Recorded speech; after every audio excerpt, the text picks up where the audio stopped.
Thomas Soto. Le vrai faux de l'info de la matinale avec Jean-Philippe Ballas. Bonjour Jean-Philippe. Bonjour Thomas. Question ce matin, peut-on effacer la dette de la Grèce ? Oui, répond Jean-Luc Mélenchon, le fondateur du parti de gauche, qui prend comme exemple l'Irak au début des années 2000. C'était sur BFM.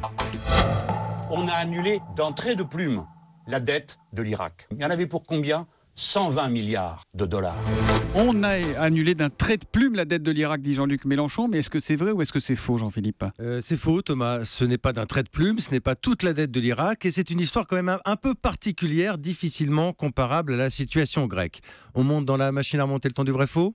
Allons-y. Intervention américaine en Irak, Saddam Hussein chassé du pouvoir et George Bush à l'époque qui veut faire vite pour que les entreprises américaines notamment aident à la reconstruction du pays. Décroche les marchés en gros. Et décroche les contrats. C'est alors que Washington va mettre en avant un vieux concept, celui de dette odieuse. Ah, la dette odieuse. Qu'est-ce que c'est la dette odieuse ? Je vais faire simple. Si un despote, Saddam Hussein en l'occurrence, contracte une dette non pas pour les besoins de son pays, mais pour lui, pour réprimer la population, alors cette dette est odieuse, Thomas. Elle ne peut pas être obligatoire pour la nation et elle tombe avec la chute du pouvoir. Un concept donc repris par les Américains, mais qui n'est pas du goût des autres pays, ceux notamment qui étaient opposés à la guerre en Irak. Je vais vous citer le président Chirac en 2004. Comment expliquer aux pays pauvres très endettés que l'on va faire en 3 mois plus que l'on a fait en 10 ans pour eux ? Mais alors au final, cette dette irakienne, elle va être annulée ou pas ?